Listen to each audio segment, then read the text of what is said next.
was Turning Point USA. Are y'all watching this? Did you watch the interview? It's official that this guy now reminds me of Prince Harry whining over Prince William getting bigger sausages or more sausages at breakfast than he did. He's whining to TPUSA saying, why are you platforming Tucker and not platforming me? He doesn't actually say that, but that's the gist of it. Otherwise, why is he appealing to TPUSA saying, why are you giving this guy a stage? It's getting ridiculous. Before we get into that, if you could do me a favor and just hit that like button. Between that and just including a comment at the bottom of this video, that's really all you need to do to help any creator. I respond to just about all of my comments because I really am interested to know what you think about the topic. So let's get into this. Of all the people that have become so polarized in their opinions concerning the Israeli topic, and just to the point of unbelievability because they are so scripted, the one that upsets me the most is Officer Tatum, primarily because I was such a huge fan of his. But here's what what I'm really struggling to figure out about Officer Tatum. Is the man really not smart? And it's always been there and I have not seen the signs? Or is he so deeply uncomfortable with running these scripted narratives that it's coming off as a lack of intelligence because he's just getting things horribly wrong? Like, for example, he's using the word straw man defense as though he understands what it means, but then in the context of how he uses it, it's clear he doesn't understand it. Now, is the problem there that he's being asked to use this script and it's not working for him? Or is this a deeper issue of he's just not very bright? Now, I'm going to take you through a few clips. These were the ones that I found the most disturbing. And it's funny, all this vitriolic stuff he's saying about Charlie, and nobody questioning whether or not he had something to do with anything. You questioning kids that dedicate their life to Charlie, but nobody asking, is this guy, what does he know? He's the most vitriolic, hateful person against Charlie Kirk that's out there. And Tucker goes to interview the guy. And I don't, tell me if I'm wrong, I don't think they even addressed any of this crazy stuff he said about Charlie. When Tucker and Charlie's supposed to be really good friends. And you can interview the guy, but you gonna call him out on some of this stuff? Now that right there, I gotta say, to the credit of anybody who might be in Officer Tatum's camp on this whole ridiculous nonsense, I give them credit for not latching on to that maybe Nick Fuentes is behind the Charlie Kirk assassination, because it's a ludicrous thought. The idea of people believing that it's not the story that the FBI says, in order for that to be your position is therefore that the FBI is covering it all up. Nick Fuentes simply doesn't have the authority or the pull, shall we say, to be able to cover up any involvement. Therefore, if Nick Fuentes was involved, would know it. And that to me is so obvious that the fact that Officer Tatum didn't pick that up makes me again wonder about his capacity to understand the deeper issues here. And the thing is that I don't think Charlie would have accepted this. I would think that if Charlie ever sat down with Nick Fuentes, which he knew Nick Fuentes wasn't acting in good faith, as you can see with all these crazy radical clips he's said, that Charlie would have accepted this. But yet Tucker, who's supposed to be Charlie's friend, won't confront him about none of this. Now, one thing that I really have a problem with is that Brandon Tatum seems to feel that it's everybody's responsibility to continue to fight Charlie Kirk's battle. Now, I understand there are some that may want to right now, and they're entitled to. But to assume that it's everybody's responsibility as a friend of Charlie's to consistently and continually fight Charlie Kirk's war, that's not the case anymore. And what's interesting is Candace Owens seems to have a slightly different view of it. Lost. Yes, he supported Israel throughout his entire career. And then he felt the Agent Smiths coming in, pressing him and pushing him, ironically, over Tucker. And it really shows that you have no shame to do it again. To do it again posthumously, to say Tucker must never speak on a Turning Point stage. Tucker must be canceled because Tucker wasn't a true friend to Charlie Kirk when Charlie Kirk died fighting for his right and for his friendship with Tucker Carlson. I think that's ridiculous and it's shameless. And of course, as we know, Candace Owens also interviewed Nick Fuentes, and she said she had extended conversation with Charlie about interviewing Nick Fuentes. And it wasn't well, because you've done this, you are therefore no longer my friend. And she's very clear about that. And why would it be? We're adults. It doesn't mean that you can no longer be friends with someone because they sit down and have a conversation with someone. And the idea that it is everybody's job to continue to fight Charlie Kirk's war, I think Brandon Tatum is way off the mark on that one. I don't care what people think. We showed each other a badge as we know well. No, but I thought you were a Fed because I was like, why not? It's not cucking to say you're not talking about all Jews when you oppose a foreign policy position. It's not. There's nothing liberal about that. It's just true. That's the Christian position. Mm-hmm. Okay.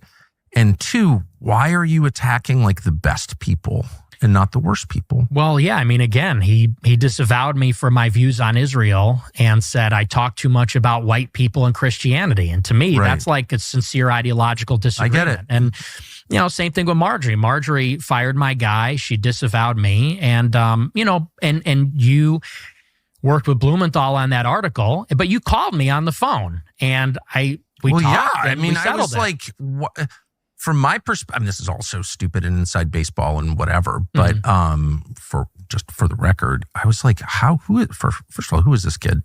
I'm working at Fox News. I'm aware there's an internet, but I'm more out of it than you may appreciate. And I'm like, out of nowhere, attacking this one. I had Joe Kent here to my house and did this interview with him. And I'm always in search of a sincere politician. Don't have to agree on everything, but I really believe sincerity is the whole game. If someone's heart is pure, he will be brave. Right now. I always have thought that, and it's turned out to be true. Marjorie's a perfect example. For a second. When he was with Ted Cruz, he ripped him apart every minute that he could speak. He was ripping him. This man just said all this stuff about Tucker's dad. He called Tucker a fed and all this stuff. Then he gets on the show with the kid at the event and say he's going to kick the kid's butt if he bring his dad up again. Why didn't you keep that same energy with Nick Fuentes when he came on your show? And he said way more. The only reason the kid brought up the fact that Tucker's dad was CIA was because of Nick Fuentes. And now the guy's right in front of you, you don't say anything. Now, there, Officer Tatum is kind of putting it in this, he's mad at one kid when they insult his father, but not at another. Well, no, there's a little bit difference. Here, Tucker is in the midst of a civil conversation, as opposed to when he was setting the boundaries for a bunch of college kids at a speaking event. They're two totally different things. And Nick was in the process of having a conversation with Tucker about their mutual insults, kind of one to each other, as opposed to the kid who stood up. But interesting is that Tatum touches on what I think is really the crux of this. And this is that this interview became public just after the Ted Cruz interview. And I think that's really what the issue is here. And we're going to circle back to that when we get to Tatum's final explosion, because he's not going to hold back in the end. No one is sitting here trying to justify the government. That's a different story.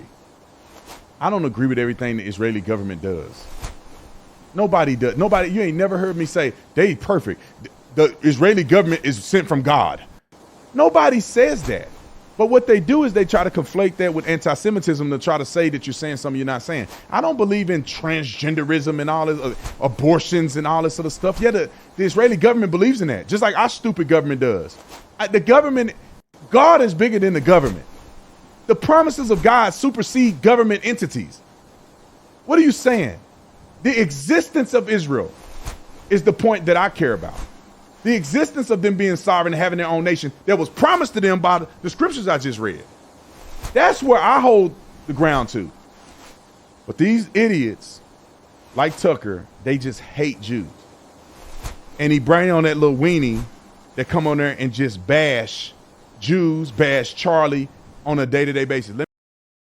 Gosh, where do I even begin with this? Well, first of all, the fact that he brings in scripture to justify what is going on with Israel, that right there is a huge manipulation tactic, that using people's faith against them in order to justify Israel. And that absolutely, by justifying Israel, you are justifying their government. But the bigger issue is that he is the one that is making it about a people. I have nothing against Jewish people. It has nothing to do with Jewish people. I do not think that Jewish people are inherently evil. I do not think that there is any issue with people of the Jewish faith. My issue is that I don't agree with the Israeli government to the point of saying it's time to cut them off. Enough is enough. Let them fight their own battles. And he is the one that is saying any criticism of Israel that takes it to that level is therefore dislike of the people. It's not. It's dislike of the U.S. policies towards Israel and the continued appeasement and, more important, the enabling of Israel to continue to act the way that they have been. Now, I'll be the first one to say, I've actually spent hours with Grok saying, well, how the heck do we know? We're hearing two totally different stories that completely contradict, and we can't trust either story because we don't know the source. And in the end, Grok really had no answers that were acceptable. But let's just say at this point, let's err on the side of caution and say, if there is anyone doing these atrocities in Gaza, it's time to stop them. Ted Cruz just said he's a Zionist, and Tucker mauled him. This fool said he supports Joseph Stalin, and I guess we'll come back around to it. No, it'd be like, you said Charlie Kirk was a fake Christian. Explain yourself. You said you've been effing Turning Point for the last several. Explain yourself. You said on Candace Owens' show that you are racist. Explain yourself. You said on Candace Owens' show you don't want a race mix. You are racist. Explain how you not a racist right now. That's what interview I would have. Why are they're gushing over each other, smelling butts? Turning Point. Do you see the person that's on stage? I don't know how many times I got to say this. And people got mad at me and said, Brandon Tatum, you dividing the movement. I simply said he's antithetical to the mission of Turning Point USA. The stuff that he's doing is antithetical to what Charlie stood for. At some point, somebody got to drop their nuts and say, I can't have you out here doing this. We got young, impressionable young men, and this is what you infusing in their mind. Next, you're gonna have Nick Fuentes up there? And that's where Tatum loses all credibility with me. For one thing, he sounds like a whiny teenager when he's sitting there saying, TPUSA, why aren't you listening to this? And given the past that Officer Tatum has with TPUSA, where he was, in some ways, sort of kind of cut out of the TPUSA banner. Apparently there were some creative differences there. It makes him sound just very whiny. And as though, he's not getting his way. So pay attention to these people. If you're letting Tucker on the stage, why aren't you letting me on the stage? I think the most telling part is the Ted Cruz factor. And I said we'd circle back to this. Because there are many times throughout this rant that Tatum goes on where he brings up Tucker's treatment of Ted Cruz and compares it to his treatment of Nick Fuentes.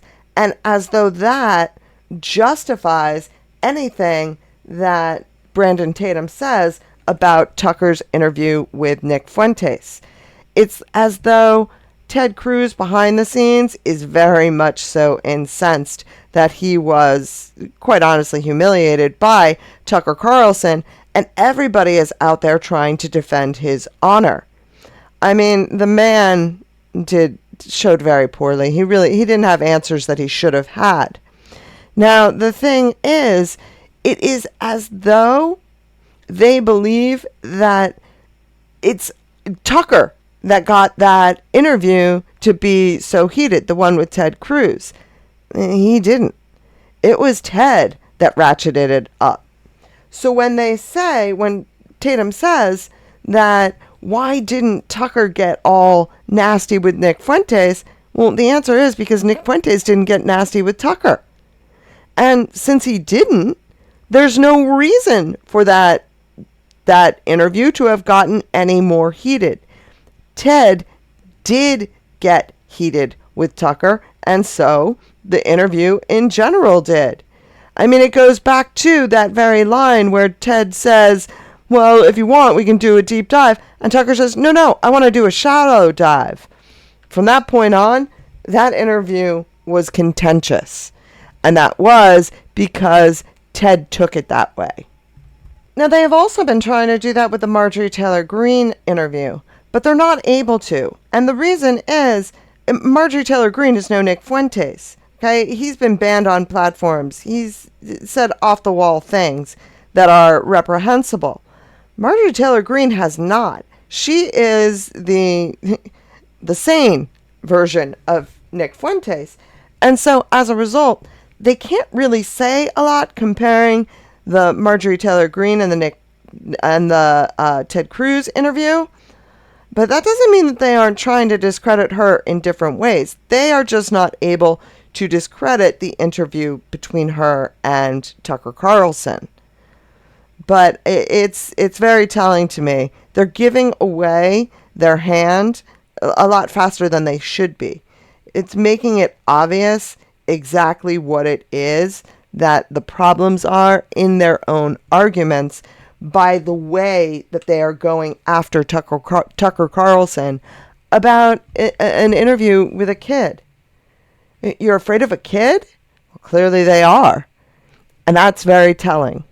But please, I am very anxious to hear what you think. So be sure to put your thoughts down in the comments. Don't forget to hit that like button. It really helps me out. Thank you very much for listening, and I hope you have a great day.